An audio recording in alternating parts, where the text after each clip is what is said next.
ऋषि जी, आपकी ये नवीन औषधि तो कुछ भी कार्य नहीं कर पा रही है। कोई लाभ नहीं हो रहा है। माँ! माँ! माँ! पुत्र गणेश, ये किस प्रकार के विचलन का आभास हो रहा है मुझे? कैलाश में सब कुशल तो है ना? मैं सुझाव देता हूँ कि हमें सप्त ऋषियों का आह्वान करना चाहिए। कदाचित वही हमारी सहायता करेंगे।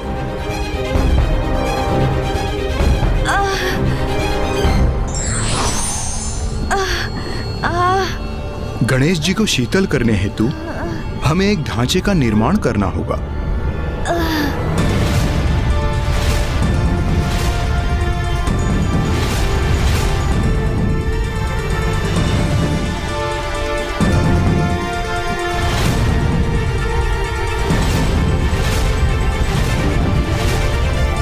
ऋषिवर, ये क्या है? इससे भला क्या होगा? ये चटाइयाँ जिससे हमने इस ढांचे का निर्माण किया है, ये खस्क की दूब से निर्मित है और खस्क शीतलता प्रदान करता है। इसलिए अब सर्वप्रथम वरुण देव वर्षा प्रदान करेंगे।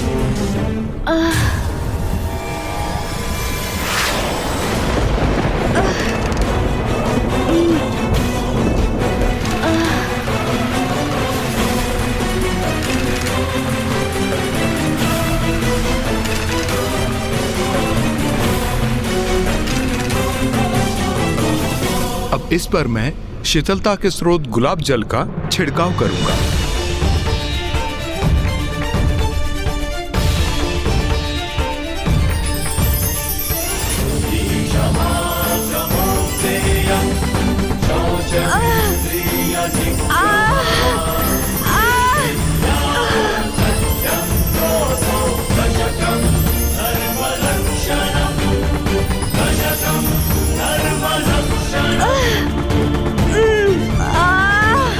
अब वायुदेव वायु प्रवाहित करेंगे।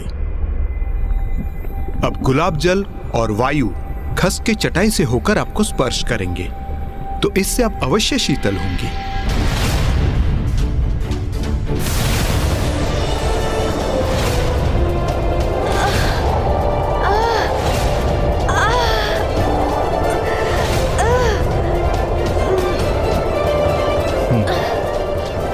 ये प्रक्रिया मुझे उचित लग रही है। इससे अनुज गणेश को अवश्य लाभ मिलेगा।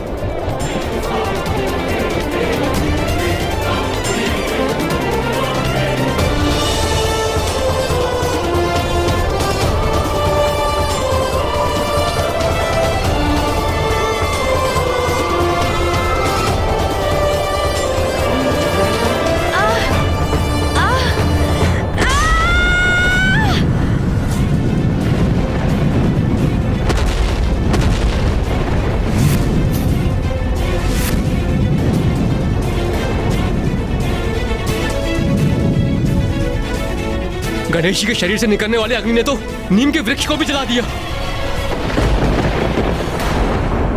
इस उपाय का कोई भी लाभ नहीं हुआ और ये ताप तो अब और भी असहनीय होता जा रहा है।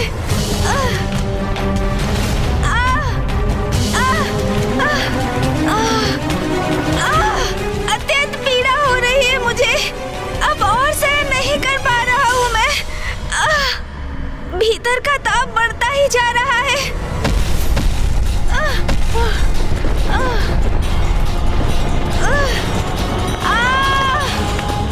ये क्या? धन्वंतरी जी!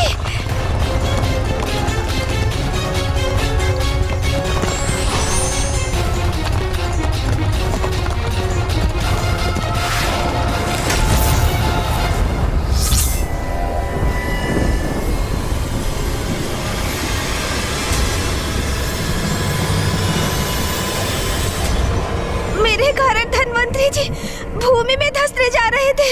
सभी इतने चिंतित हैं। मेरे तन के इस ताप से सृष्टि भी कुप्रभावित हो रही है। नहीं, अब किसी अन्य को नहीं, मुझे ही इसका कोई उपाय सोचना होगा। किंतु मैं करूं तो क्या करूं? मेरे उदर में इतना ताप उत्पन्न हो रहा है। मन तो कर रहा है कहीं जाकर किसी सरोवर में स्थित हो जाऊं।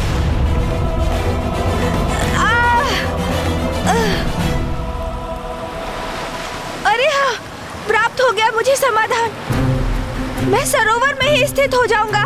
उससे अवश्य शीतलता प्राप्त होगी मुझे। गणेश,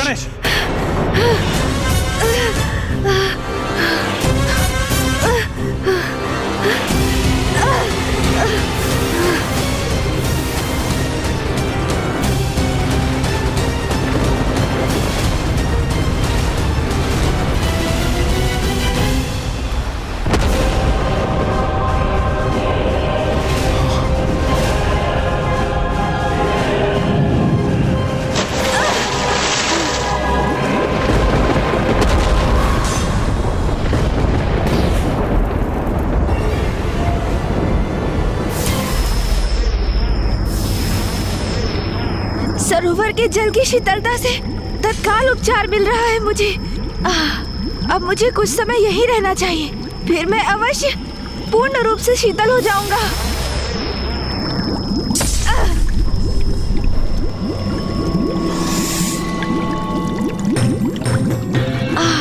क्षणिक रूप से इससे मेरा शरीर शीतल अवश्य हुआ। ये क्या हो रहा है? मेरा ताप तो पुनः प्रभावी हो रहा है। गणेश को इस सरोवर में उतरे बहुत अधिक अवधि हो गई है। वो वहां कुशल तो होगा ना? कुशल ही होगा, कुशल क्यों नहीं होगा? मुझे पूर्ण विश्वास है वो अवश्य कुशल ही होगा।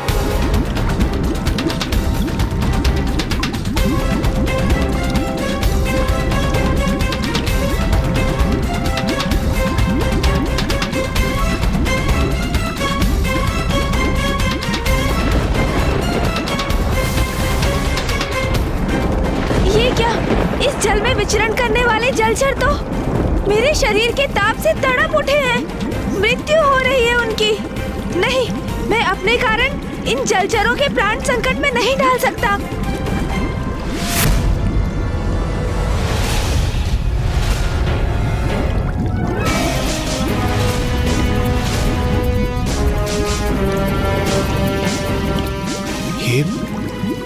ये वाष्प क्या सरोवर के जल से उत्पन्न हो रहा है?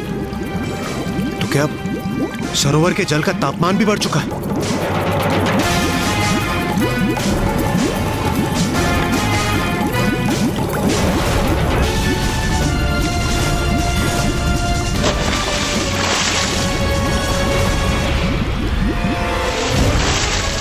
देवगण बचिए!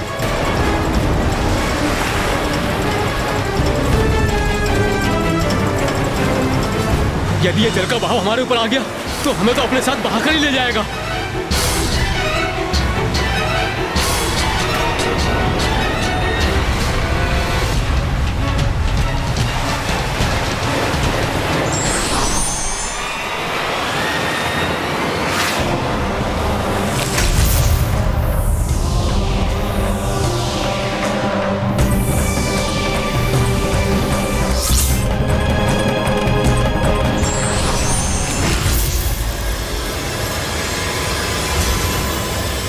इस सरोवर में मैं और अधिक देर तक स्थित नहीं रह सकता। मुझे शीघ्र यहाँ से निकलना होगा।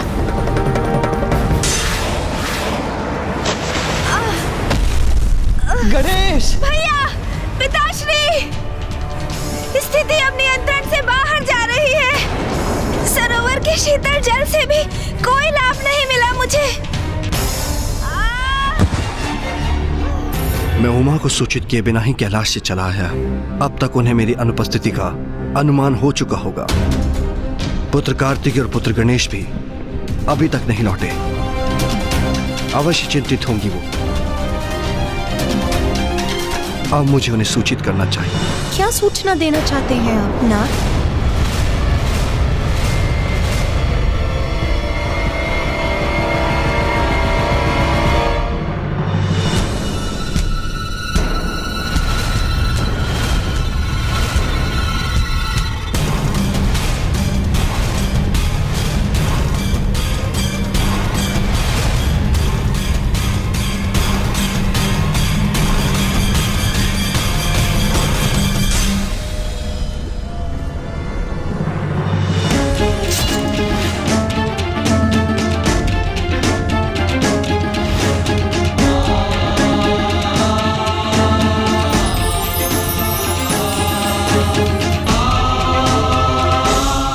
अश्विनी कुमार, आप यहाँ?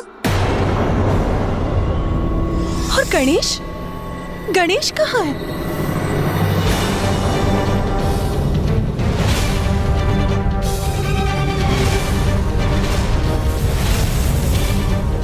मुझे भय कहीं वही स्थिति पुनः न उत्पन्न हो जाए।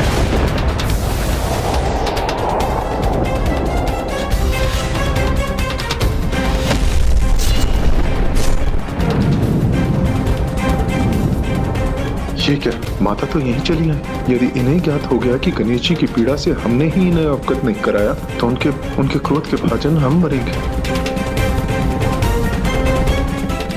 माँ वो स्वामी, बताइए मुझे क्या बताना चाहते थे आप? और मेरा पुत्र गणेश कहाँ है?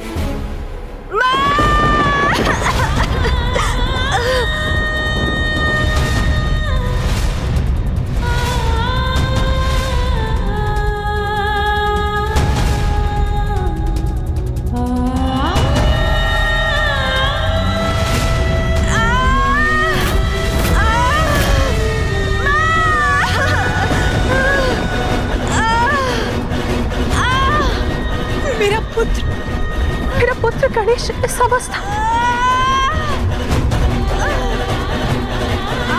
गणेश के तन से इतना ताप क्यों उत्पन्न हो रहा है? क्यों है वो इतने कष्ट में? माँ, आप मेरी चिंता मत कीजिए। मैं यहाँ सर्वथा सकुशल हूँ, किंतु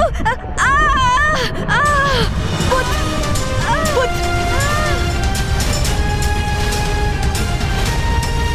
क्या हुआ है तुम? क्या कारण है तुम्हारी इस अवस्था का?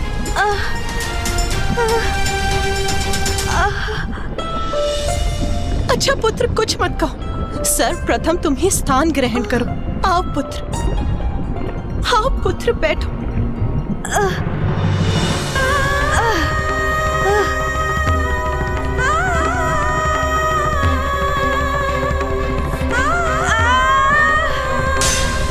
कहीं गणेश को इतनी पीड़ा में देखकर उमा का क्रोध जागृत न हो जाए।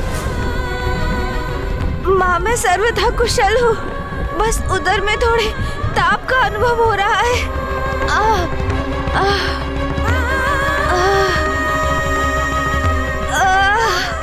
अपने ही उदर के भीतर इतना प्रबल ताप कोई कैसे सह सकता है?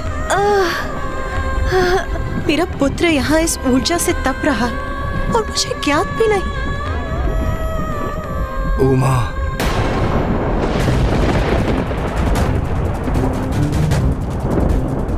समझ गई, सब समझ गई।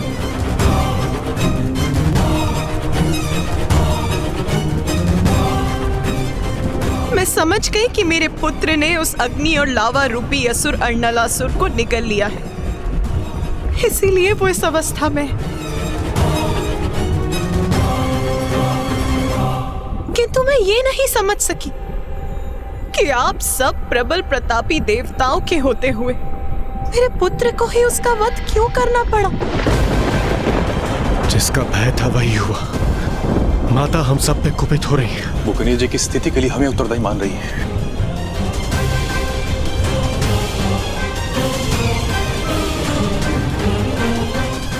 मैं ये समझने में असमर्थ हूँ कि समस्त संसार में सब असुरों को मिटाने का दायित्व मेरे पुत्र पर ही क्यों आता है? तो क्या ये स्थिर है कि जब भी संसार में कोई असुर अपना शीश उठाएगा तो उसे नष्ट करने के लिए मेरे पुत्र को ही कष्ट उठाना होगा?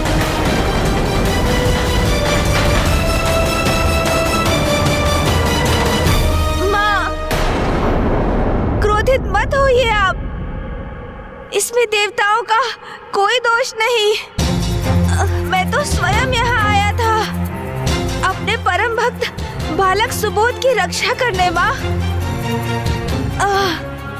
और अर्णलासुर का वध करने का कोई अन्य मार्ग भी नहीं था, इसलिए मुझे उसको निगलना ही पड़ा। किंतु माँ, मेरा उधर थोड़ा अशांत है, अन्यथा मैं कुशल हूँ माँ, और कुछ समय में ये अशांति भी अवश्य दूर हो जाएगी। हाँ, मुझे स्पष्ट दिखाई दे रहा है पुत्र, तुम कितने कष्ट में हो। माता, गणेश जी को इस कष्ट से मुक्ति दिलाने के लिए हमने धन्वंतरी जी, अश्विनी कुमार और सप्त ऋषियों का आवाहन किया और इन्होंने सभी संभव प्रयास कर लिए, किंतु माता। हाँ माँ, गणेश के उदर की उष्णता को शांत करने के लिए हम हर संभव प्रयास कर रहे हैं, किंतु अब तक तो हम उन सब में निष्फल रहे हैं। और माँ, गणेश तो अपने उदर की उष्णता को शांत करने के लिए स्वयं सरोवर में तक कूद गया, किंतु अन्य उपायों के समान उसका भी कोई लाभ नहीं हुआ, है ना? गणेश की इस अवस्था को देखकर सभी यहाँ पहुँच गए। सबने भिन्न भिन्न उपाय भी कर लिए, किंतु किसी के भी मन में ये विचार नहीं आया कि आप सब मुझे उसकी माँ को सूचित कर दे। स्वामी, यदि आप मुझे सूचित कर देते तो गणेश की इस पीड़ा का अंत बहुत समय पूर्व ही हो जाता। ये क्या कह रही है माता पार्वती? गणेश जी की पीड़ा का अंत कैसे हो जाता? किंतु कैसे माँ? माँ हूं मैं उसकी, इसीलिए मुझे भली भांति ज्ञात है कि गणेश के उदर के ताप को शांत करने का क्या उपाय है। तो बताइए ना, शीघ्र बताइए ना माँ, कि क्या है वो उपाय जो अनुज गणेश को उसकी पीड़ा से मुक्ति दिला सकता है।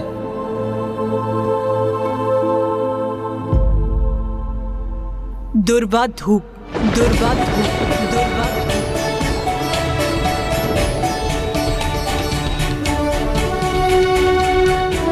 आप गणेश के श्री विग्रह को दुर्वा समर्पित कीजिए। माता सर्वथा उचित ही कह रही हैं। ऋषिवर, दुर्वा धूप की 21 गांठें ले आई। गणेश उसे ग्रहण करेगा तो उसका उदर अवश्य शांत हो जाएगा। हाँ माँ, और इस कार्य में हम सभी भी ऋषि कश्यप की सहायता करेंगे। उचित है पुत्र।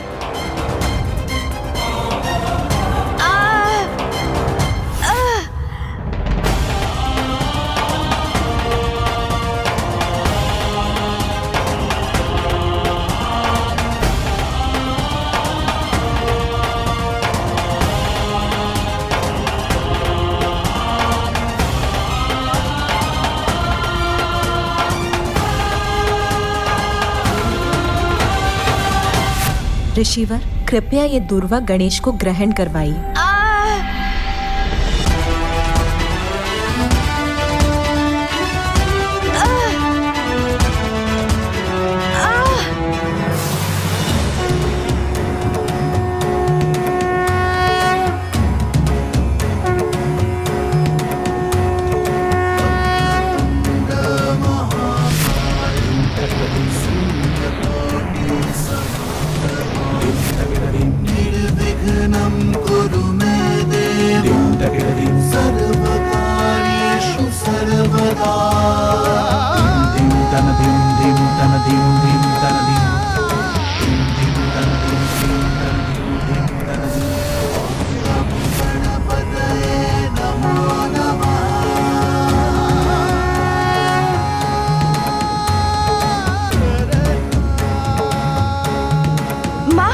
मुझे मेरी अवस्था में सुधार का आभास हो रहा है, जो हम सभी मिलकर भी करने में असमर्थ रहे, वो माँ ने इतनी सहजता से कर दिया। लीजिए।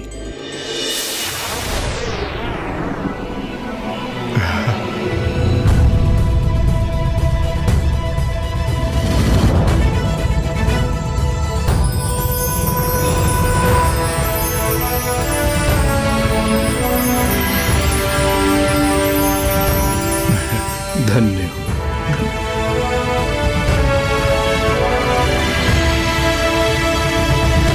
कदाचित आपको ये समझना चाहिए था कि संतान के विषय में माँ से अधिक किसी को ज्ञात नहीं होता। माता, इस दुर्वा ने गणेश जी की पीड़ा को कैसे शांत कर दिया, जबकि हमारे समस्त प्रयास तो विफल रहे। गणेश और दुर्वा के मध्य एक बहुत ही विशेष संबंध है।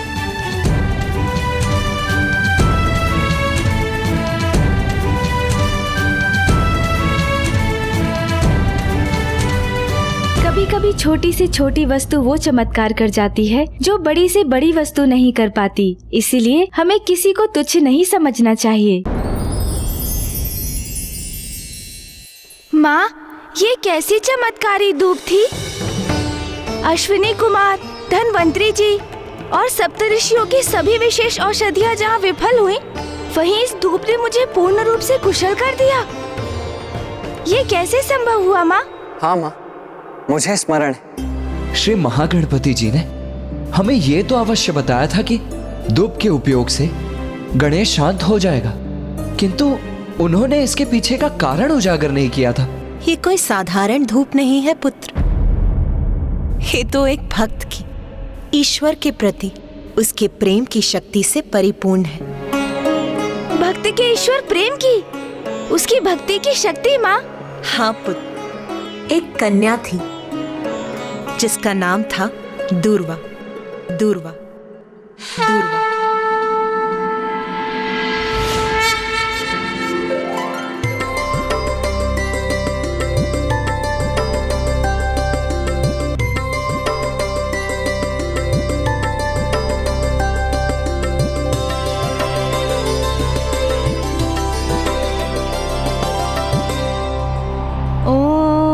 महागणाधिपति नमः। ओम महागणाधिपति नमः। ये कैसा मंत्र उच्चारण है जिसका इतना प्रबल आकर्षण है? महागणाधिपति नमः। ये उस समय की बात है जब गणेश घोर तपस्या में लीन था। तब दूर्वा नाम की वो साधारण ब्राह्मण कन्या संयोग से वहां पहुंची और उसकी दृष्टि गणेश पर पड़ गई। ओम महागणाधिपति नमः। श्री गणेश जी। तब करते गणेश को देखकर उसका मन तो स्वयं ही गणेश की अटूट भक्ति में रम गया।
अपने विलक्षण कंठ से गणेश के प्रति इतनी सुंदर स्तुति को स्वर देने वाली कौन है ये भक्तिन?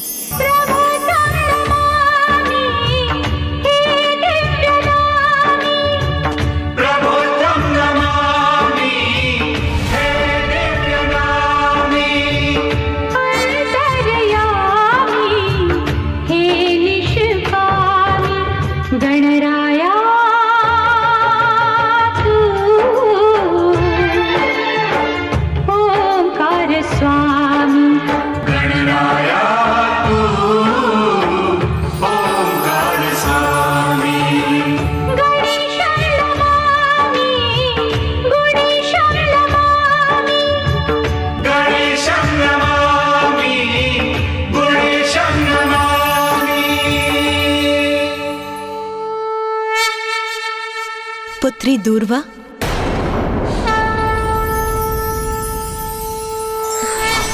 माता।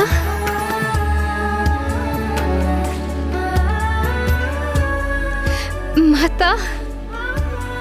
पुत्री दूर्वा, तुम्हारे हृदय में क्या है ये ज्ञात है मुझे। मेरे पुत्र गणेश के प्रति तुम्हारी भक्ति, प्रेम और निष्ठा का भान हो गया है मुझे। माता, श्री गणेश जी के प्रति मेरा प्रेम पूर्ण रूप से पावन है। उनके प्रति मेरी निष्ठा अटूट है माता। मैं तो उन्हें अपने हृदय में उतार चुकी हूँ। मैं तो श्री गणेश जी की भक्ति में लीन होकर पूर्ण रूप से तृप्त हूँ। माता, मेरी एक प्रबल इच्छा है कि मैं सदा श्री गणेश जी के साथ रहूँ। अब आप ही कोई उपाय कीजिए माता, जिससे मेरा नाम सदा के लिए गणेश जी के साथ जुड़ जाए। मैं मेरे पुत्र गणेश के प्रति तुम्हारे पवित्र प्रेम से अत्यंत प्रभावित हूँ, किंतु तुम किस रूप को धारण करके मेरे पुत्र के निकट रहना चाहती हो?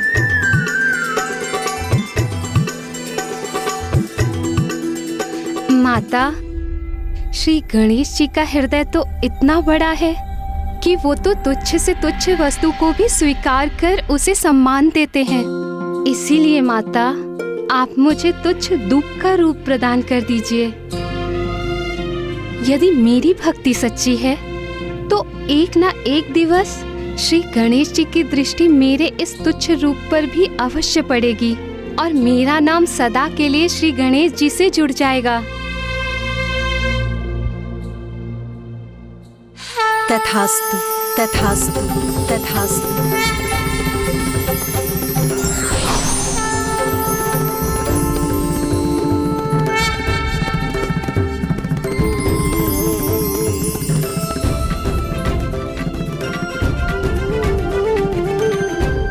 पुत्र गणेश, दुर्वा कोई साधारण दूब नहीं, ये तो तुम्हारे प्रति संपूर्ण भक्ति और निष्ठा से परिपूर्ण समर्पण की प्रतीक है। इसलिए वो तुम्हें शांत करने में सफल हुई। सत्य है माता, ये दुर्वा तो वास्तव में विलक्षण है। इसकी एक ही जड़ से कितनी अनेक शाखाओं का विस्तार होता है, जो इसका प्रतीक है कि एक ही परम ब्रह्म ईश्वर अनेकों स्वरूप धारण कर अपने भक्तों को सुख और शांति प्रदान करते हैं। और एक ही परम ब्रह्म के उत्पन्न ऊर्जा से ही संपूर्ण जीवन का विस्तार है। वही समस्त जीवों के जीवन का आधार है। सत्य है पुत्र, किंतु मात्र इतना ही नहीं, दुर्वा की तो एक और विशेषता है। दुर्वा को जड़ से उखाड़ देने पर अन्य वनस्पतियों के समान ये भी सूख जाती है, किंतु सूखी दुर्वा को यदि मिट्टी में रोप दिया जाए तो ये पुनः हरी भरी भी हो जाती है। तो माता, ये दुर्वा धूप तो बहुत गुणी है। परम ब्रह्म ईश्वर के समान ये भी अनश्वर है। इसलिए आज से ये दुर्वा धूप मेरे लिए अत्यंत प्रिय होगी और मैं प्रतिदिन दुर्वा का सेवन भी करूंगा माँ। और मैं ये भी घोषणा करता हूँ कि जो भी भक्त मुझे भक्ति भाव से दुर्वा समर्पित करेगा, मैं उसकी मनोकामना अवश्य पूर्ण करूंगा। मैं उसकी मनोकामना अवश्य पूर्ण करूंगा।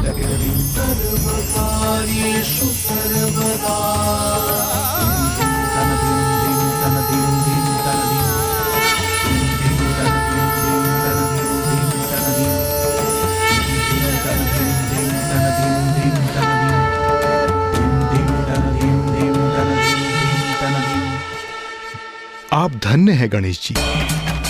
आपने दुष्ट ज्ञानरी के अत्याचार से अपने परम भक्त सुबोध की रक्षा की, हम सभी की, यहाँ तक कि संपूर्ण सृष्टि की रक्षा अर्नालासुर के ताप से की।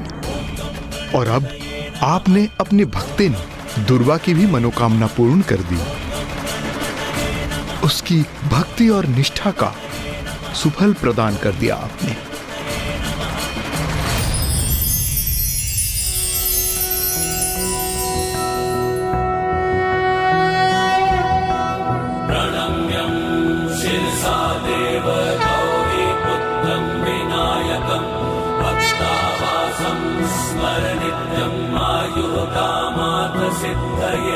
प्रथमं वक्रतुण्डं च एकदन्तं द्वितीयकं तृतीयं कृष्णं पिङ्गाक्षं गजवक्त्रं चतुर्थकं लम्बोदरं पञ्चमं च षष्ठं विकटमेव च सप्तमं विघ्नराजेन्द्रं धूम्रवर्ण तथाष्टकं नवमं बालचन्द्रं च दशमं तु विनायकम् एकादशं गणपतिं द्वादशं तु गजाननं द्वादशैतानि नामानि यः पठेन्नरः न च विघ्नभयं तस्य सर्वसिद्धिकरं प्रभो।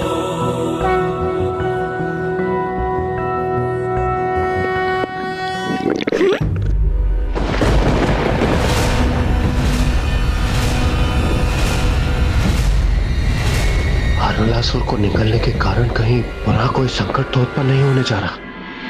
अरे अरे अरे, आप सभी चिंता मत कीजिए। लावा तो मेरे उदर में पच चुका है। ये तो मेरे भूख की गर्जना थी।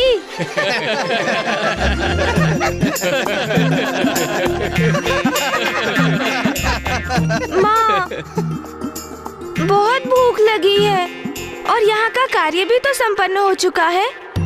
अभी हम कैलाश चलकर भोजन करें क्या माँ? अवश्य पुत्र।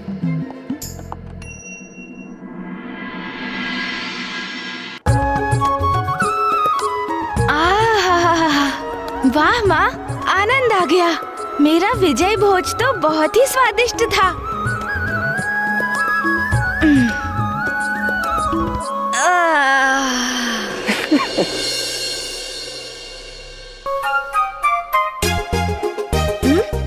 भोजन के पश्चात निद्रा मग्न होना उचित नहीं, अभी तो टहलना चाहिए। चिंता मत कीजिए भैया, स्मरण है मुझे। भोजन के बाद निद्रा में लीन नहीं हो सकता मैं तो टहलने ही जा रहा हूँ। उचित है।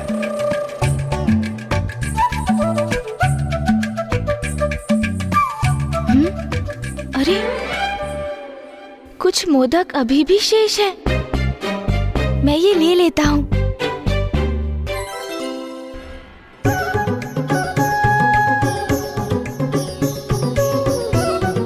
चिंता मत कीजिए भैया, भ्रमण करते करते मैं इन मोदकों को खाऊंगा।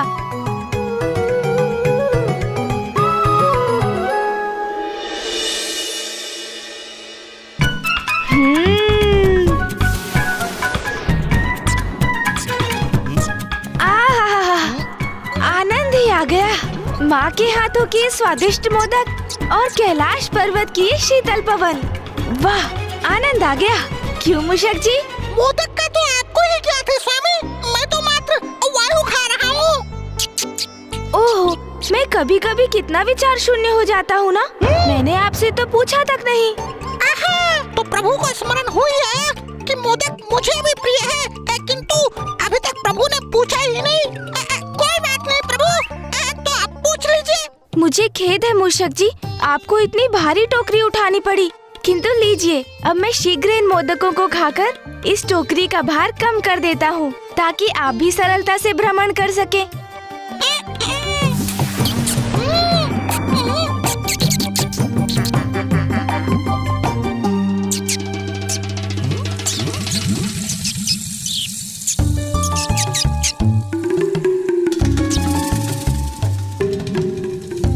अरे मूषक जी, ये क्या? हम टहलते टहलते कैलाश के उपवन से इतना दूर निकल आए हैं कि हमें ध्यान भी नहीं रहा कि कब हम इस सघन वन में प्रवेश कर गए। तो चलिए प्रभु, हम लौट ही चलते हैं ना। अरे मूषक जी, लौटने की ऐसी भी क्या शीघ्रता है? वैसे भी अब और मोदक कहाँ शेष है, तो थोड़ा विश्राम कर ही लेते हैं। उस वृक्ष की छांव तो बहुत ही लुभावनी और सुखद प्रतीत हो रही है मूषक जी। वैसे भी तो इतना टहल चुका हूँ मैं। अब कैलाश तो मैं आप पर ही आरूढ़ होकर जाऊंगा। तो प्रभु, यदि ऐसा है तो थोड़ा विश्राम कर ही लेते हैं। हाँ हाँ, चलिए। भोजन के बाद विश्राम और भी आनंद देता है।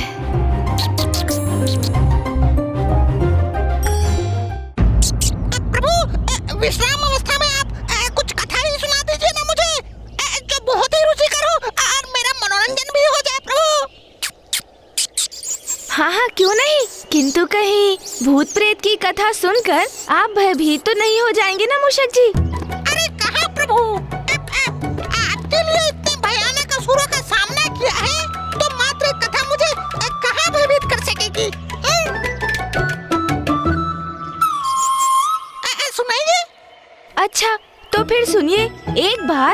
व्यक्ति अपने नगर से किसी अन्य नगर जा रहा था, किंतु मार्ग में इसी प्रकार का सघन वन था।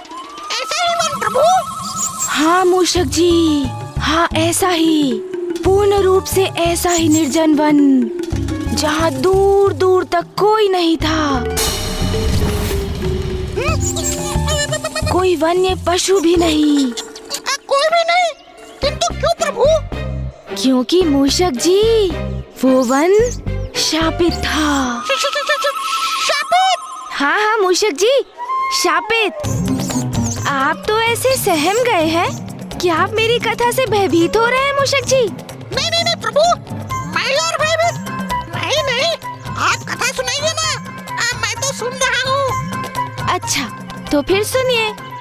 फिर मार्ग में उस व्यक्ति को अत्यधिक प्यास का अनुभव हुआ, किंतु निकट में जल का कोई स्रोत नहीं था, और अब वो इतना व्याकुल हो गया कि वो जल को इधर तो कभी उधर इधर उधर ढूंढने लगा। और फिर अकस्मात क्या हुआ अचानक प्रभु? और फिर अचानक उसे एक आहट सुनाई दी। कैसी आहट प्रभु? जैसे सूखे पत्तों पर चर पर करते हुए किसी के पांव उसकी ओर बढ़े आ रहे हों, जैसे कोई निकट बढ़ता ही चला रहा हो। हाँ प्रभु, ध्वनि तो कुछ ऐसे ही उत्पन्न हो रही है, जैसे किसी के आने की आहट हो। किंतु जब उस व्यक्ति ने ध्वनि आने वाली उस दिशा की ओर मुड़कर देखा तो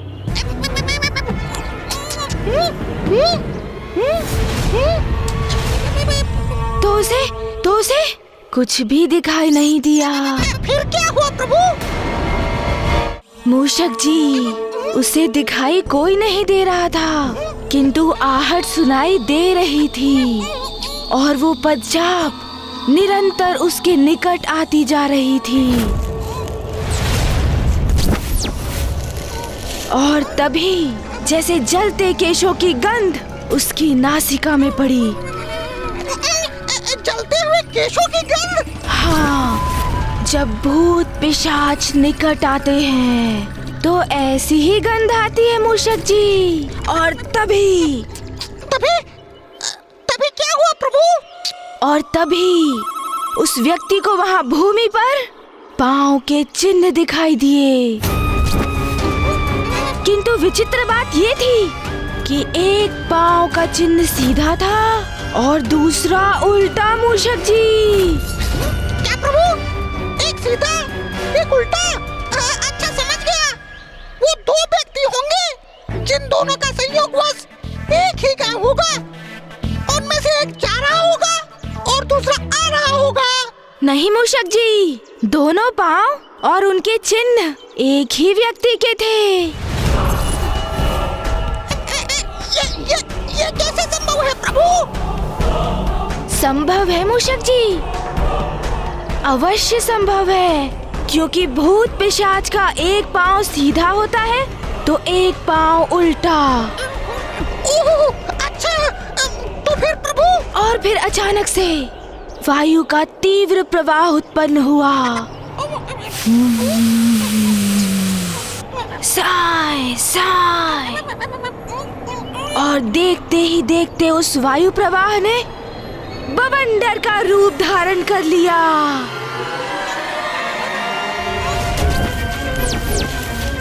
ठीक उसी प्रकार जैसे एक भूत पिशाच किसी पर आक्रमण करने वाले होते हैं, तो वो बवंडर का रूप धारण करते हैं। और तभी उस व्यक्ति को बवंडर से हंसी का स्वर सुनाई देता है।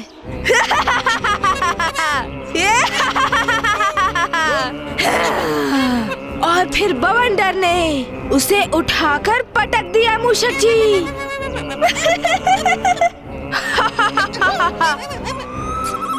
और पुनः हंसी का स्वर सुनाई देने लगा। कोई तो उस विचित्र स्वर में कह रहा था, मैं भूत हूँ, मैं पिशाच हूँ, मैं तुम्हारे प्राण हर लूंगा।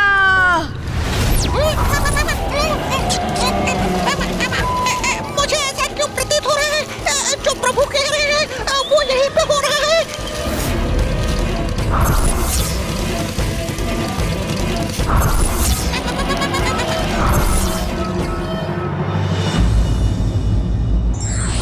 सच्ची भक्ति के समक्ष ईश्वर भी विवश हो जाते हैं और अपने भक्त को अवश्य शरण देते हैं। बताइए प्रभु, उसके बाद क्या हुआ? कोई तो उस विचित्र स्वर में कह रहा था, मैं भूत हूँ, मैं पिशाच हूँ, मैं तुम्हारे प्राण हर लूंगा, मैं भूत हूँ।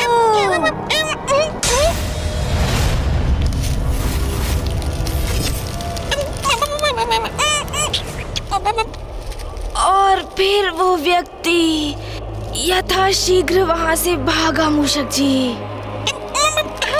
तो वो आगे था, बवंडर उसके पीछे पीछे। वो आगे, बवंडर उसके पीछे, आगे पीछे आगे पीछे आगे पीछे।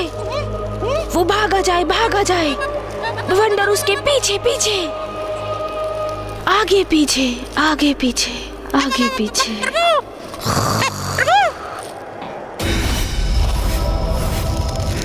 मुझे ऐसा क्यों प्रतीत हो रहा है जैसे कोई पूरी शक्ति उपस्थित है यहाँ? मुझे प्रभु को बताना होगा। ये क्या? प्रभु तो निद्रा में चले गए। अब मैं क्या करूँ?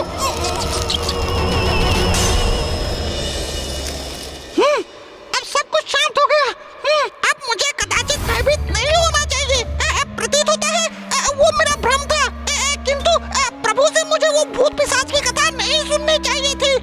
कोई बात नहीं, अब मैं भी थोड़ा विश्राम कर ही लेता हूँ।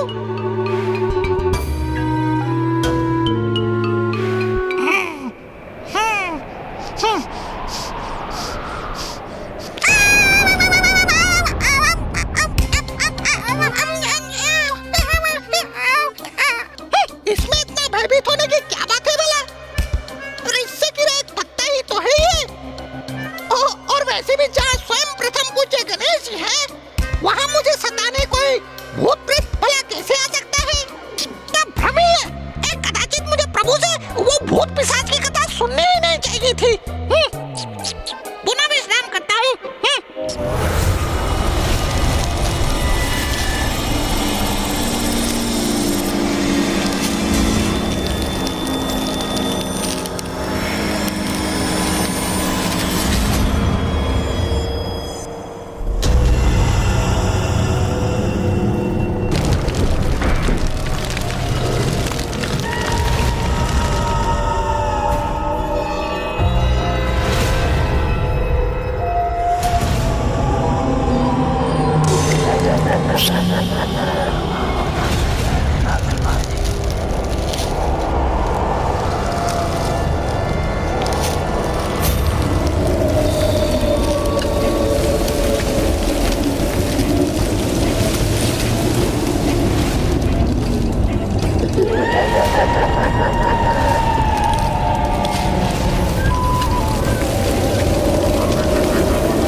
ये ध्वनि कैसी थी?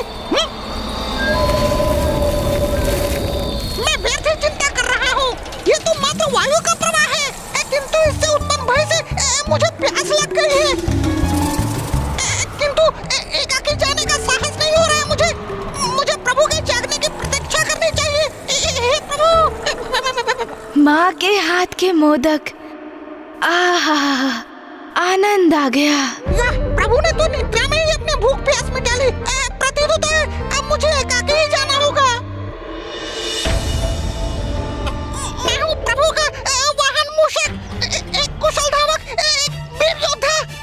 फिर वाला मुझे भयभीत होने की क्या आवश्यकता? मैं तो स्वयं ही सब कुछ संभाल सकता हूँ।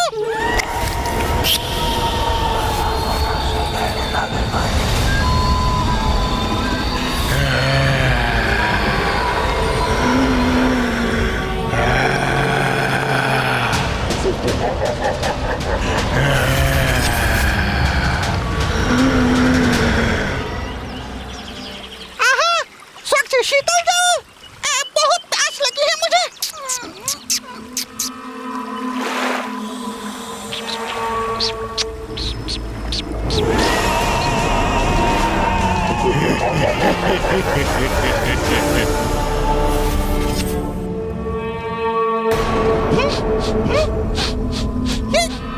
ऐसी गंध क्यों आ रही है? जैसे निकट कहीं किसी वस्तु का दहन हो रहा हो। जब भूत पिशाच निकट आते हैं तो ऐसी ही गंध आती है मूषक जी।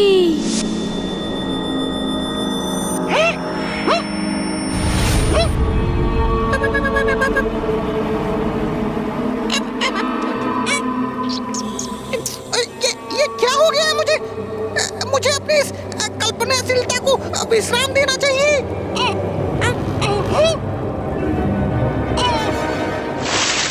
कदाचित अपने मुख पर इस शीतल जल के छिड़काव से मेरा भय दूर हो जाएगा।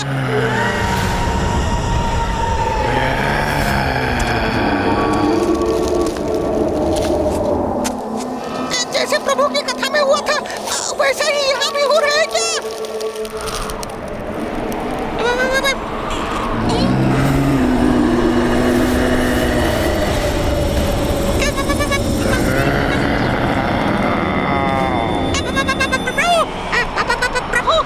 जैसे सूखे पत्तों पर चर पर करते हुए किसी के पांव उसकी ओर बढ़े आ रहे हों। उड़कर देखने में भी भय का आभास हो रहा है मुझे।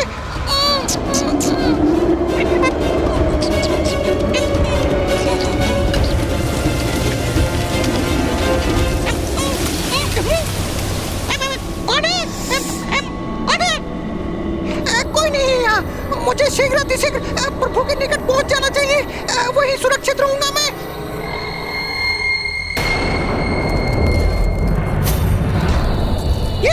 ये पदचिन्ह, क्योंकि भूत पिशाच का एक पांव सीधा होता है तो एक पांव उल्टा।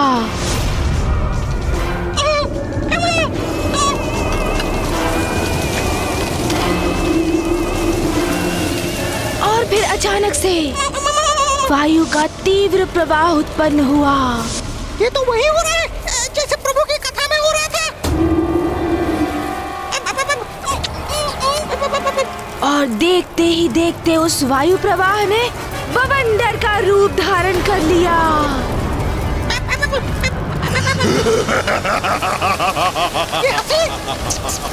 कैसी भयानक हंसी थी। हे प्रभु, मेरी रक्षा करना। किंतु प्रभु कैसे करेंगे रक्षा? वो तो निद्रा में लीन है। क्या करूं मैं? क्या होगा मेरा? क्या हो रहा है?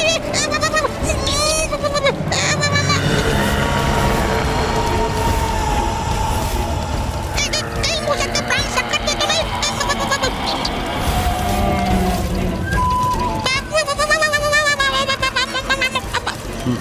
स्वामी, ये क्या कर दिया आपने? आपके मुख से प्रस्फुटित हुई वो कथा सत्य हो ही गई। जब भूत पिशाच किसी को मारना चाहता है तो वो बवंडर बन जाता है मूषक जी। जैसे एक भूत पिशाच बवंडर का रूप धारण कर भूत पिशाच आक्रमण करने वाले भूत पिशाच बवंडर का रूप धारण करते हैं।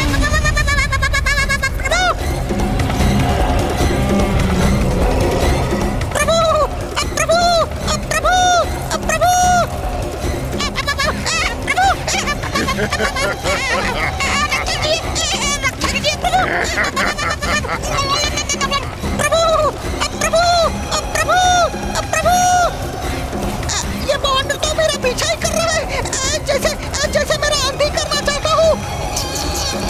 कहाँ भागोगे तुम? मैं तुम्हें पकड़ ही लूंगा।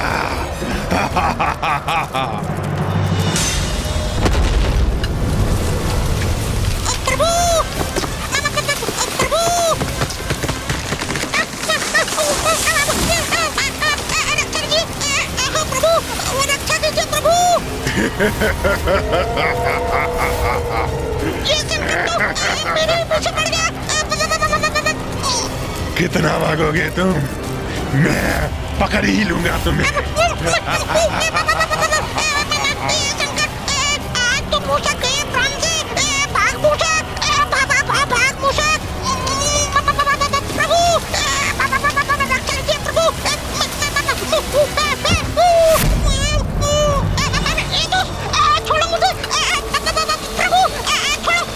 कौन करेगा तुम्हारी रक्षा?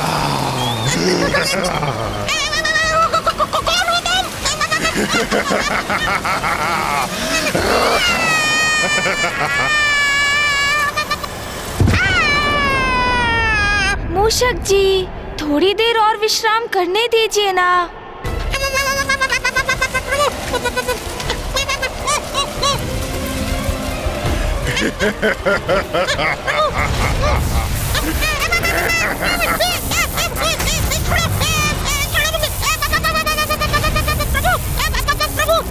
क्या तुम्हें याद नहीं मैं कौन हूँ? मैं मूषक हूँ, प्रथम पूज्य गणेश जी का वाहन। यदि उन्हें आभास हो गया ना कि तुम मुझे सता रहे हो, वो तुम्हें कदापि नहीं छोड़ेंगे। छोड़ो मुझे।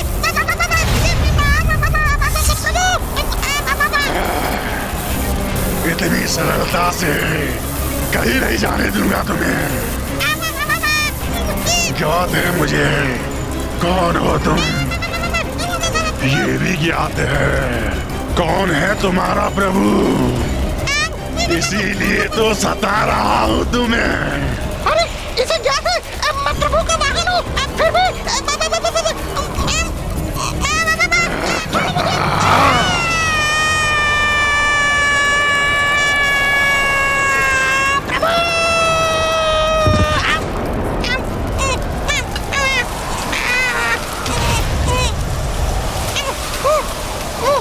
मूषक, पेड़ की शाखा को छोड़ो और नीचे आओ। नहीं, नहीं आऊंगा, कदापि नहीं आऊंगा मैं। प्रभु, प्रभु।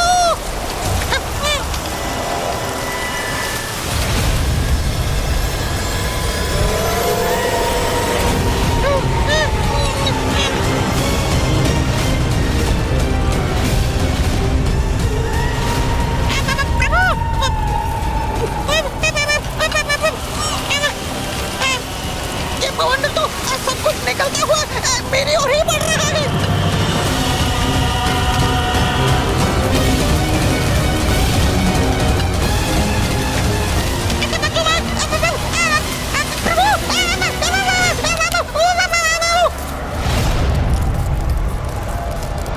मूषक जी,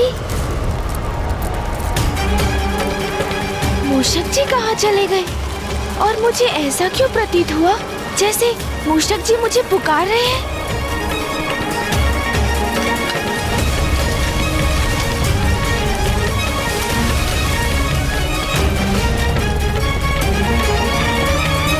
ना कोई वायु प्रवाह और ना कोई कारण, तो ये वृक्ष इस प्रकार क्यों झूल रहे हैं? कुछ तो है जो उचित नहीं। मुझे चिंता हो रही है। मुझे मूषक जी को अभी ढूंढना होगा।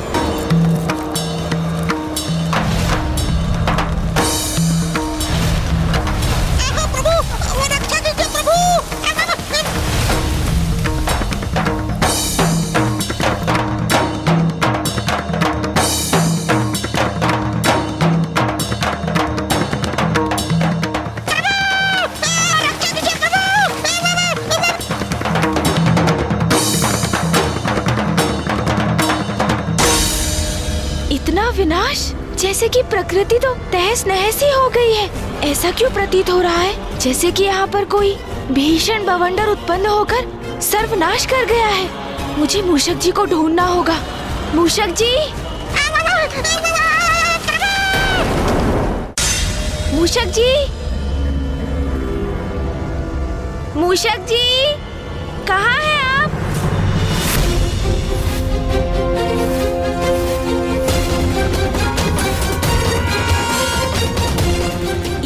ये क्या? ये पद चिन्ह मेरी कथा के समान।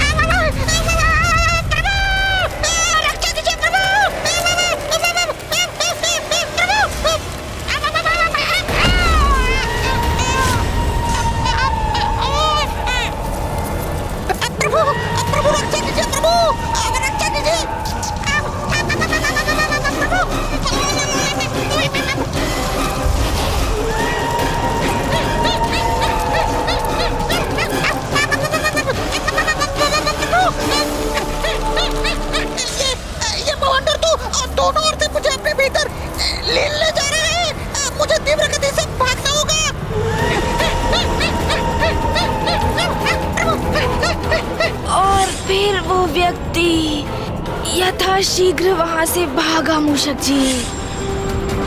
तो वो आगे था, बवंडर उसके पीछे पीछे। वो आगे, बवंडर उसके पीछे।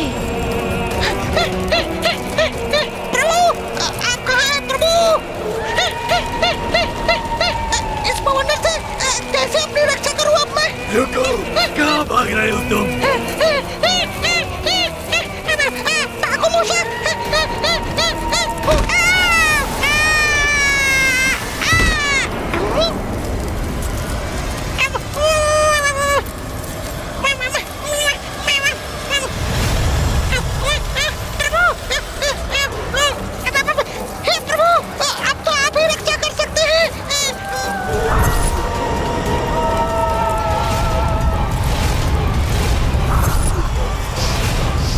मूषक जी, मूषक जी,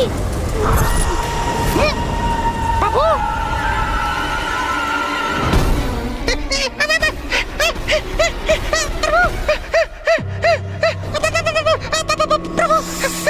मूषक जी, आप भी ना इतने भावुक क्यों हो रहे हैं आप वहाँ से यहाँ क्यों चले आए?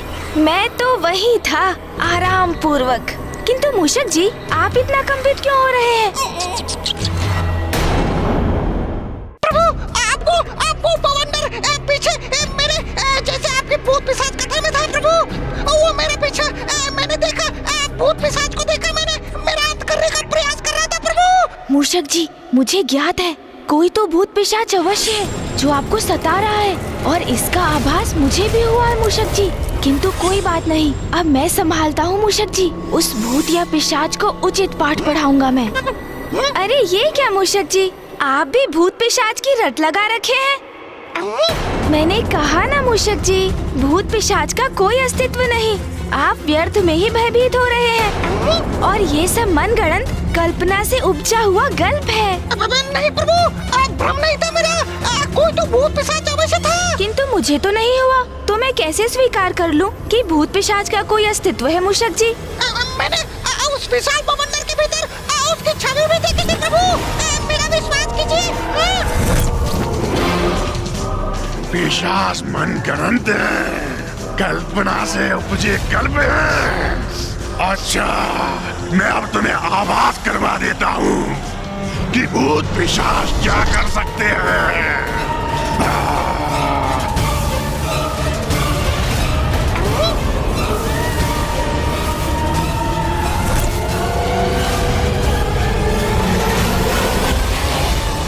नहीं प्रभु, भूत पिशाच है, मुझे आभास हुआ था। वो देखिए प्रभु, उस वृक्ष को।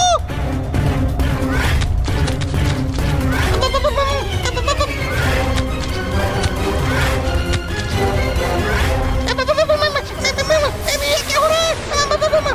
देखा प्रभु, ये सब उस भूत पिशाच का ही किया जा रहा है। अब प्रमाणित हो गया ना भूत पिशाचों का अस्तित्व। अरे मूषक जी, ये तो मात्र किसी का छलावा है। मुझे विश्वास नहीं कि ये किसी भूत पिशाच का कृत्य है। मूषक जी, यदि वास्तव में कोई भूत पिशाच होता तो चूल्हे से निकले कोयले यहाँ हमारे समक्ष गिरा कर दिखाता। अच्छा।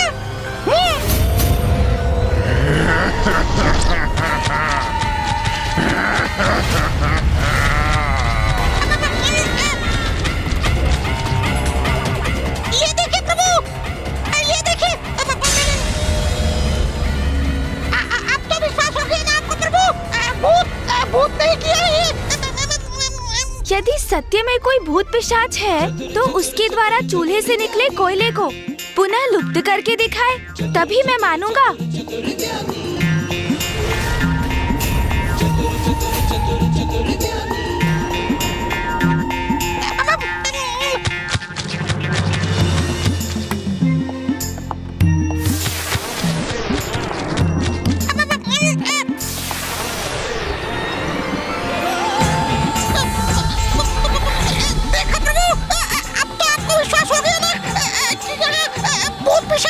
मेरी युक्ति कार्य कर रही है। अब मैं इसी युक्ति से उस भूत अथवा पिशाच को मेरे समक्ष आने पर विवश कर दूंगा।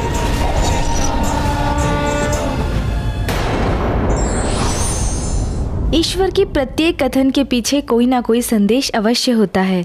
आवश्यकता है उसे समझने की। प्रभु,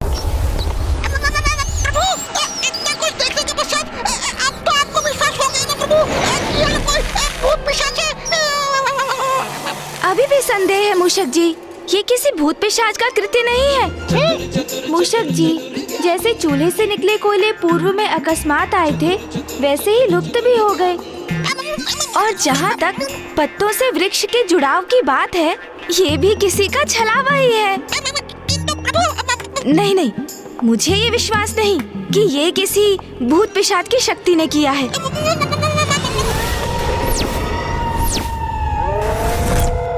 यदि सत्य में ही कोई भूत पिशाच है तो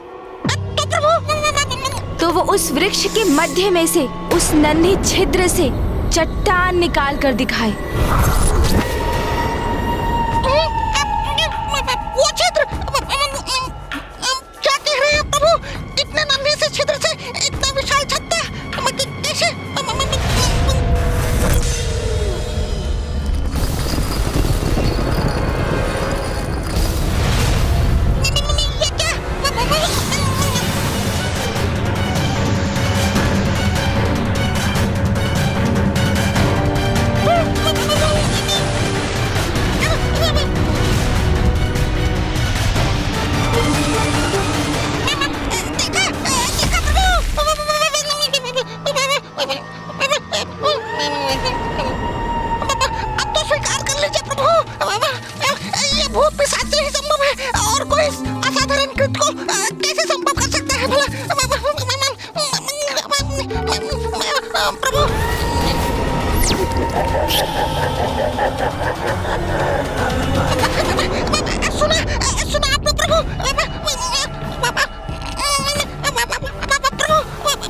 अब समय आ गया है उस पिशाच को बंदी बनाकर उसकी सत्यता जानने का।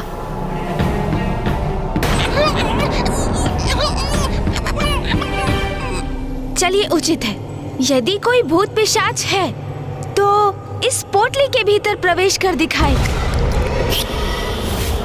उसके पोटली में समाते ही ये पोटली फूल जाएगी मूषक जी।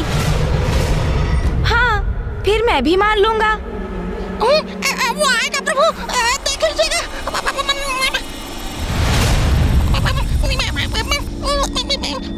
देखा मूषक जी, यहाँ कोई भूत पिशाच नहीं है। मैंने कहा था ना, ये मात्र भ्रम है। अभी प्रमाणित कर देता हूँ।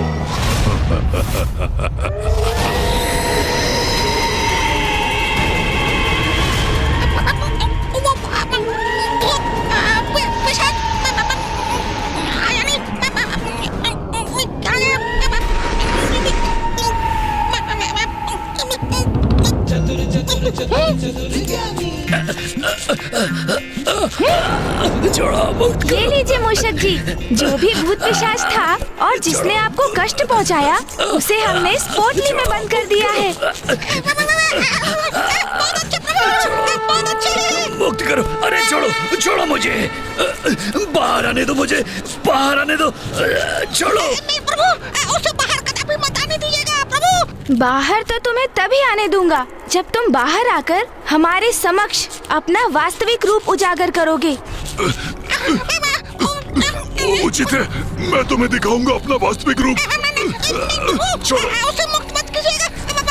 हम किसी भूत पिशाच का कथन कैसे स्वीकार कर लें प्रभु? भूत नहीं, पिशाच हूँ मैं, और पिशाच अपना वचन अवश्य निभाते हैं। मुझे मुक्त करो। ये जो भी है सर्वथा उचित कह रहा है मूषक जी, क्योंकि भूत पिशाच अपना वचन अवश्य निभाते हैं। इसलिए मैं इसे मुक्त करता हूँ। अब सब आपके ऊपर है प्रभु।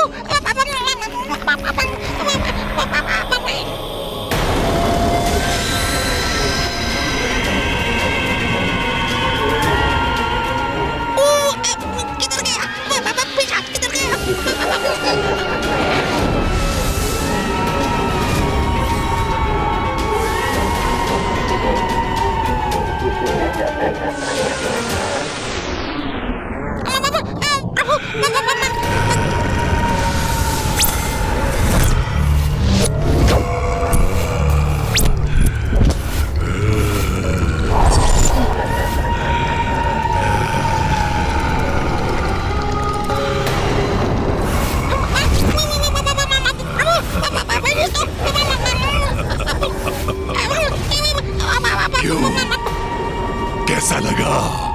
दिखाइए वास्तविक स्वरूप।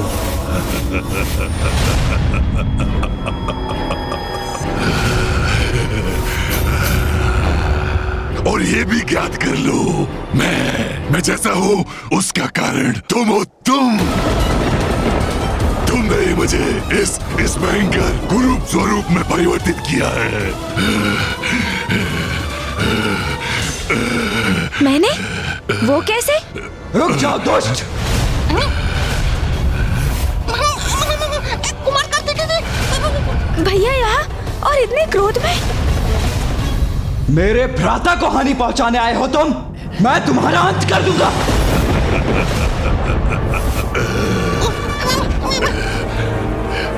ये क्या कर रहे हैं भैया?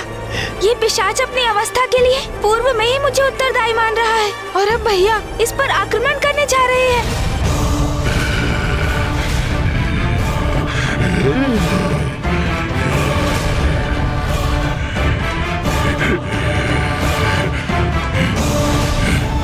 भैया तो बहुत आक्रामक मुद्रा में है और प्रतीत हो रहा है जैसे ये पिशाच भी पीछे नहीं हटेगा। दुष्ट! तुम्हें ज्ञात भी है तुम कितने बड़े संकट को आमंत्रित कर रहे हो? किससे उलझ रहे हो? ये कोई और नहीं, स्वयं महादेव पुत्र प्रथम पूज्य गणेश है। कुमार कार्तिकेय जी अत्यंत क्रोधित हैं। तुम्हें तो भैया रुकिए। नहीं गणेश, आज मैं तुम्हारी एक नहीं सुनूंगा। इस दुष्ट उद्दंड पिशाच पर अपना प्रहार अवश्य करूंगा मैं। आइए, क्यों नहीं, कीजिए प्रहार कीजिए। आप भी मेरा वध कर दीजिए जैसे पूर्व में आपके भ्राता ने किया था। उसी प्रकार आप भी मेरा अंत करने का आनंद लीजिए, आनंद लीजिए।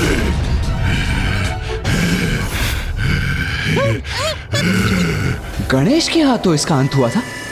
मैंने इसका वध किया? कौन है ये? मैं वैसे ही भयभीत हो रहा था। ये पिशाच युद्ध नहीं करना चाहता। ये तो बस क्षुब्ध है प्रभु से, किंतु फिर ये चाहता क्या है? क्यों? क्या हुआ? चुप क्यों हो गए? अपने दंड का वार करो ना, करो। यही शेष रह गया था, ये भी पूरा कर लीजिए आप। मुझे भली भांति ज्ञात है गणेश जी कौन है और कितने सम्मानीय हैं। मुझे पुनः उनके समक्ष आने के लिए बहुत साहस जुटाना पड़ा।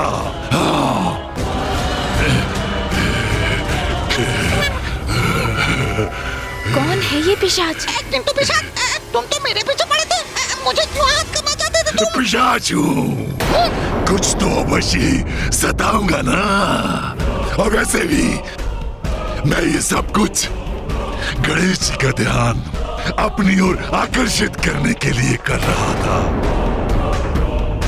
वैसे तो ये भी सत्य है, तुम अत्यंत स्वादिष्ट प्रतीत होते हो। इस पिशाच का कोई विश्वास नहीं, कब मेरा आहार करने पुनः मेरे पीछे पड़ जाए। मैं तो प्रभु के पीछे ही सुरक्षित हूँ। अच्छा, अब रुको। तुम मूषक जी से वार्तालाप करने तो यहाँ नहीं आए हो ना? तो अपना परिचय दो, बताओ कौन हो तुम? कौन हो तुम?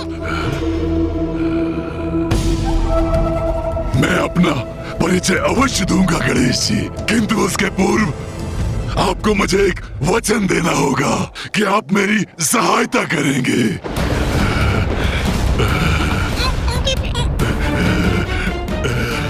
गणेश, हमें सचेत रहना चाहिए। इससे इसका परिचय प्राप्त किए बिना हमें इसे किसी भी प्रकार का कोई वचन नहीं देना चाहिए।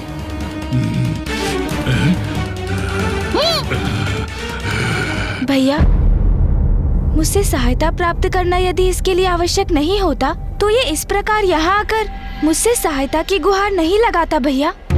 और फिर ये जो भी है यहाँ मेरे शरणार्थी के रूप में आया है, और जो हमारी शरण में आकर हमसे सहायता मांगते हैं उनका सहायक बनना तो हमारा धर्म और कर्तव्य है ना भैया। उचित कहा आपने, उचित कहा। सर्वथा उचित कहते हैं प्रथम पूज्य गणेश जी। आपने मुझे वचन दिया है, आप मेरी सहायता करेंगे और मेरी सहायता करना आपका धर्म है, आपका कर्तव्य है।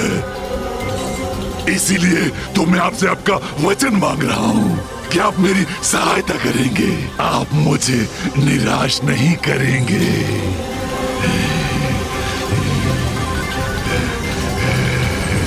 यदि तुम मुझे अपना उचित परिचय दोगे तो मैं वचन देता हूँ, मैं तुम्हारी सहायता करने से कदापि पीछे नहीं हटूंगा। ये मेरा वचन है। उचित है फिर। आप मुझे मेरे इस रूप में पहचानने में असमर्थ हैं। मैं ज्ञानी हूँ, ज्ञानी, ज्ञानी, ज्ञानी। ज्ञानारी? आपने मेरा वध किया था।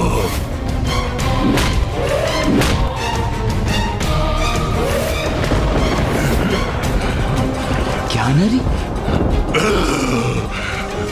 त्रिलोक विजेता असुर राज ज्ञानारी के पुत्र को इस प्रकार धरती में बिठाने का दुस्साहस कैसे किया तुमने?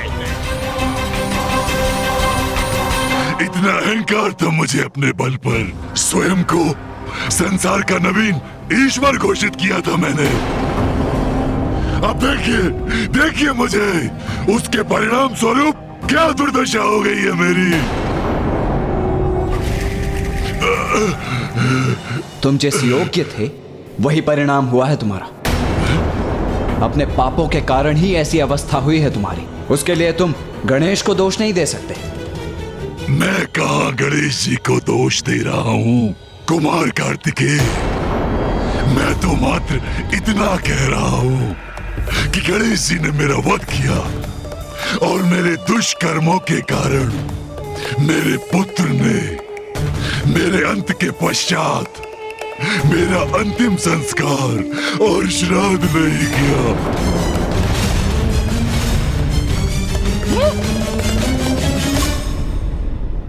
इसलिए मेरी आत्मा। अरे कहाँ चला गया ये ज्ञानारी?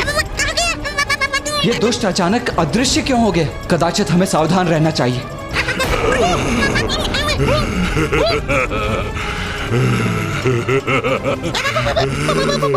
ये मेरी आत्मा, तभी से मेरी आत्मा।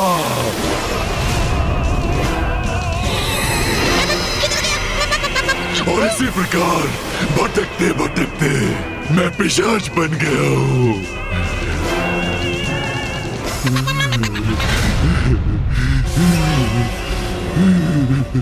किंतु तुम्हारी इस अवस्था में गणेश कोई सुधार कैसे ला सकता है?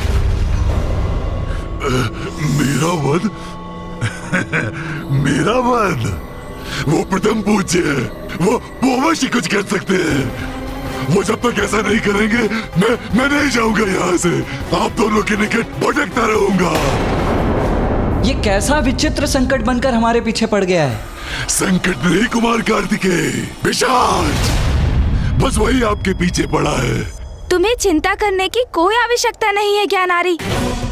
मैंने तुम्हें सहायता का वचन दिया था तो वो मैं अवश्य पूर्ण करूंगा। किंतु अभी कब करेंगे? हाँ? सर्वप्रथम मुझे ये तो ज्ञात करने दो कि मैं तुम्हारी सहायता कैसे कर सकता हूँ। और ये अब कब याद करेंगे? अभी ना, अभी ना। भैया, क्या ये ज्ञानारी सत्य कह रहा है? क्या अंतिम संस्कार एवं श्राद्ध के बिना मृत आत्मा को पिशाच योनि प्राप्त होती है? हाँ गणेश, किंतु ऐसा मात्र उन आत्माओं के साथ होता है जिन्होंने अपने जीवन काल में अनेकों पाप कर्म किए हों। जो व्यक्ति अपना संपूर्ण जीवन ईश्वर की निंदा में व्यतीत करता है। मूर्ख बालक, मैं अभी तुम्हारे इस विश्वास को खंडित कर देता हूँ। स्वयं से दुर्बल जीवों पर अत्याचार करता है। अपने कर्म एवं अपने धर्म का उचित पालन नहीं करता।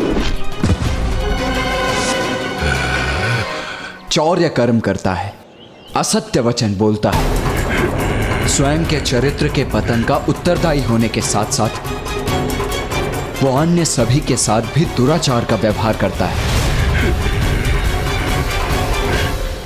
उसका यदि अंतिम संस्कार उचित प्रकार से ना हो, पूर्ण विधि विधान से उसका श्राद्ध न किया जाए, तो उसकी मृत आत्मा भटककर भूत, पिशाच, ब्रह्म राक्षस आदि में परिवर्तित हो जाती है।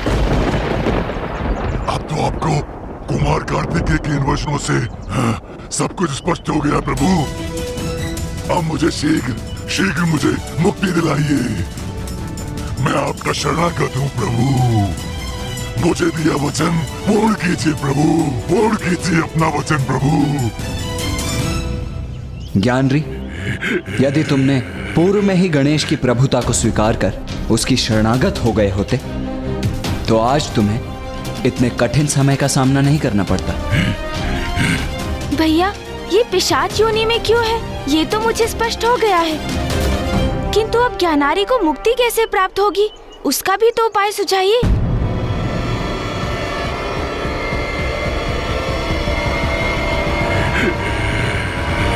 काशी,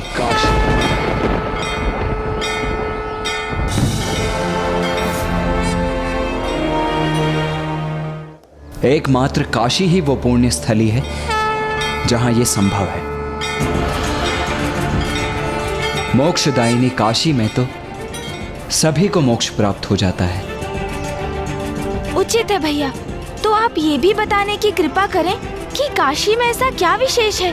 काशी वो धर्म स्थली है जो पिता श्री महादेव को सर्वाधिक प्रिय है। वो पावन नगरी है जिसका कण कण शिवमय है, जिसका कभी विनाश नहीं होता, जो सृष्टि के पूर्व भी और प्रलय के उपरांत भी अपने स्थान पर स्थिर रहती है। वो काशी जिसकी रचना तो स्वयं पिता श्री महादेव एवं मां आदि शक्ति ने की है। स्मरण करो गणेश, माता श्री महाकाली ने स्वयं अपने श्रीमुख से हम सभी को ये कथा सुनाई थी। ये उस समय की बात है जब प्रलय के पश्चात संसार में कुछ भी शेष नहीं रहा था। तत्पश्चात पिता श्री महादेव एवं मां आदि शक्ति ने अपना दिव्य अर्धनारीश्वर रूप प्रकट किया। मां की शक्ति और पिताश्री के तप से सृष्टि का प्रारब्ध हुआ। उस समय मात्र जल ही जल था, जिससे अति बलशाली शेषनाग जी का उत्सर्जन हुआ, जिस पर स्वयं नारायण विराजमान थे, और नारायण की नाभि से एक दिव्य दंडिका उत्पन्न हुई, जिसके अग्रभाग के एक कमल के पुष्प पर ब्रह्मदेव विराजमान थे। नारायण को जगत के पालनहार होने का दायित्व संभालना था, किंतु वो गहन निद्रा में लीन थे, जिस निद्रा से उन्हें जागृत करने हेतु माता महामाया ने दो असुर मधु और कैटब को उत्पन्न किया, और वो दोनों माता महामाया के आदेश पर विष्णुदेव से युद्ध करने निकले, और तब उनकी दृष्टि ब्रह्मदेव पर पड़ी। वो ब्रह्मदेव का उपहास करने लगे। उठिए नारायण। ब्रह्मदेव ने नारायण को पुकारा और नारायण निद्रा से बाहर आ गए। फिर उन्होंने मधु और कैटब का वध किया। इन दोनों असुरों के तन के अवशेष जल में गिरे और दोनों के जुड़ाव से पृथ्वी का निर्माण हुआ, जो क्रमशः ठोस होती गई। तब विष्णुदेव और ब्रह्मदेव ने महादेव की अर्चना कर उनसे विनती की कि वो एक ऐसे स्थान को उत्पन्न करें जहां उनके सभी भक्त, जिसमें विष्णुदेव और ब्रह्मदेव भी सम्मिलित होकर उनकी प्रार्थना कर सके। और तभी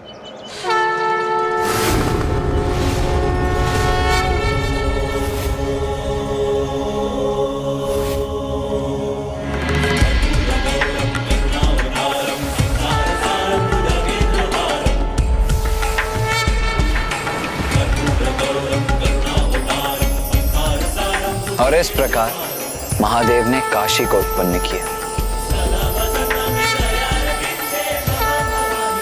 जो महादेव के संपूर्ण तेजों का सारभूत है, अर्थात स्वयं महादेव का ही स्वरूप है। तो भैया, क्या काशी जाकर इस पिशाच की मुक्ति संभव हो जाएगी? हाँ गणेश,